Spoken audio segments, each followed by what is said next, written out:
Driving behavior that drive me crazy. The worst thing about driving is not the clogged freeways.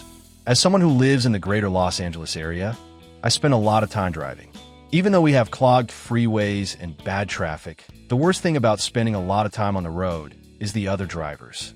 In Los Angeles, and I presume many other places in the world, drivers engage in behavior that goes from rude and inconsiderate to outright dangerous. Following are just some of the activities these bad drivers engage in that drive me crazy. Blinkers or turn signals. Whatever you call them, why don't drivers use them? Changing lanes, turning into another street, turning off the street into a driveway or parking lot, or evening pulling into a parking spot are all reasons to use turn signals. The purpose, in case you were wondering, is so that other drivers can understand what you're doing and react accordingly, whether that be giving you space, slowing down, or getting out of your way. Yet every time I'm on the road, I see drivers who just do not bother with turn signals. Please, next time you're behind the wheel, figure out how to use the turn signals, then use them. Right turns on a red light. I live in California, and I know that rules are different in different parts of the world, but in California, and I think in all the United States, it is legal to make a right-hand turn on a red light. After stopping at the intersection, you look to the left for oncoming traffic, and when the coast is clear, you make a turn. Not very complicated, but time and again, I have waited behind some fool while there is no oncoming traffic until the light turns green before the fool turns. If you do not know right turns are legal on a red light, please go back to driving school. Left turns on a green light. When making a left turn when there is oncoming traffic, you are allowed to move halfway into the intersection. Then turn left when there is no oncoming traffic. Time and again, I have waited behind some driver who was making a left turn but did not move into the intersection. Instead, that person waits at the stop line until the coast is clear, or worse, until the signal changes to amber. Then the person makes their turn. Meanwhile, the cars waiting behind cannot turn and must wait until the next signal. In larger intersections, this can make the difference between one car getting through on a signal or 4 cars getting through on a signal. If you're making a left turn, get your car into the middle of the intersection so that other drivers behind you can also make the signal. More on turns. When making a right or left turn, the driver must decide which lane to turn into. Sometimes there is no choice. If you're turning into a 1-lane road, you must pick that lane. But I live in the Los Angeles area. We have many roads that are 3 lanes wide, and some that are even 4 lanes wide. If I am turning right, and I turn into the closest lane, it leaves the other lanes available for someone turning left. Alternatively, if I'm turning left, and I turn into the closest lane, it leaves the other lanes available for someone turning right. Yet time again, I see someone making a left turn into a 4-lane road, and that person swings all the way into the far lane, blocking people trying to make right turns.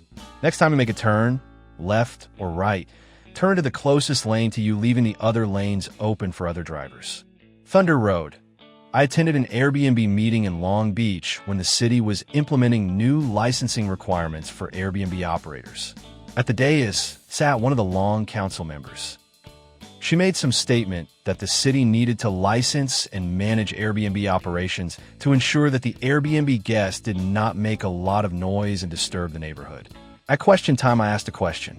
I told her that I had never been disturbed by anyone's Airbnb guests, but a huge motorcycle with thundering exhaust drove through my neighborhood once a week and set off all the car alarms. Why didn't she do something about that? Her response was something to the effect that there are laws against doing that. Yes, there probably are, but no one in the city of Long Beach is enforcing them. My point is that you may think your thundering tales pipes sound cool, or make you hip, or who knows what weird thoughts you might be thinking, but all of us who must listen to that racket think you are rude and obnoxious. If you're one of those folks, put your vehicle on a trailer and go out to the middle of the desert, and then you can make all the noise you want, but do not drive your obnoxious vehicle on city streets. Slipstreamers. This term refers to racing where a racing car follows in closely behind a car in front, waiting for an opportunity to pass. However, regular drivers have adopted this technique, and it is not only annoying, but it is dangerous. It typically happens when you are merging onto a freeway. You have a slow vehicle in front of you, maybe a truck, bus, or bad driver. You cannot pull over to pass because you are in the entry lane and there's a solid line. Up ahead, the line becomes dotted, and you can then pull into one of the freeway lanes and pass. Just as you're getting ready to change lanes, and even though you have your blinker going, the person behind quickly changes lanes, often crossing the solid white line, and guns his accelerator so that you cannot change lanes. This can also happen in regular freeway traffic where again you have your blinker going, you plan to change lanes as soon as it is clear, and the jerk behind changes lanes and quickly accelerates, blocking you from changing lanes. The rule is simple. If the car in front of you has its turn signal on, let that car change lanes first, and if you also change lanes, do not speed up, blocking the driver in front of you from changing lanes. Tinted windows. I just do not get tinted windows, and by that, I mean those windows that are so tinted you cannot see the driver. Who are you? A member of organized crime or an instantly recognizable personality? For most people, there's no good reason to have tinted windows, but there are plenty of good reasons not to have tinted windows. Where I live, we have numerous four-way stops and roundabouts. Part of figuring out who goes next, and to make sure everyone is on the same page, is looking at the other driver. At a four-way stop, we know that the person who arrives first has the right-of-way. That person gets to go first. But what if two cars arrive at about the same time? A glance at the other driver will give you an idea of that driver's intentions. Has the driver seen you? Does the driver look as if he or she's going to go? Or did the driver give you a quick wave, telling you to go? None of those interactions are possible if the cars have tinted windows. Mr. Mafia, untint your windows. Fast lane. Generally speaking, in the United States, the left lane is considered the fast lane. On a 5-lane freeway, maybe it does not make much difference, but the U.S. is crisscrossed by hundreds, if not thousands, of 2-lane highways, 2 lanes in each direct. The rule of thumb is that you travel in the right lane, then you change lanes to the left lane to overtake slower traffic, then you move back into the right lane. Here in California, those 2-lane highways are loaded with people who drive only in the left lane, and very often they block traffic. Further, they can cause safety issues because to get by them, cars coming up from behind must swerve back and forth between lanes to pass. Well, what if you're going the speed limit? Doesn't that give you the right to stay in the left lane? No, it does not. Travel in the right lane and move to the left only when passing someone else. Besides, there may be someone who wants to travel faster than you. Well, that is illegal, you say. So what? Speed limits are arbitrary on freeways. The maximum speed limit in Utah is 80. Most California highways are posted at 65 miles per hour. I travel both, and there are no differences in the freeways in the 2 states. The simple rule is stay in the right lane and stay out of the way of other drivers. Parking lot waiters. Ever pull into one of those 4- or 5-story parking garages? Of course, the lower levels are full, but as you go up in the structure, the space is open. The person in front of you, however, spots someone heading to his or her car and decides to wait for that person, blocking all the people behind from getting up to those upper level floors.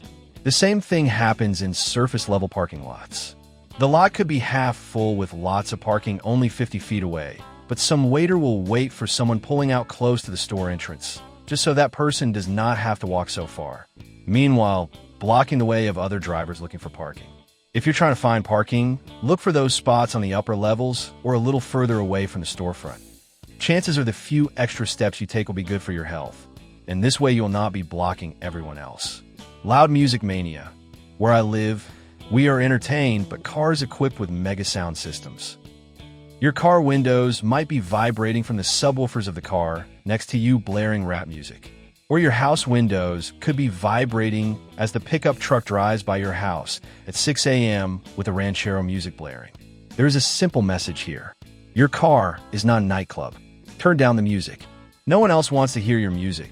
And while you think you're looking cool, you are really looking like a fool. Flashing lights. I was always taught when you see those flashing lights, and when you hear those sirens, pull over to the side of the road and stop your car. Period. Today in Los Angeles, you have people that do not stop, and some who do not even slow down. Then you have the person behind you who slows his car, but as soon as the emergency vehicle passes, he speeds up, keeping you, who has pulled over the side of the road and stopped, from getting back into the travel lanes. The rules are simple. When you see and hear emergency vehicles, get out of the way and stop your vehicle. When the emergency vehicles have passed, let the person who stopped in front of you get going first. You may have some other bad driver behaviors that should be added to my list. If you do, please feel free to post them in the comments.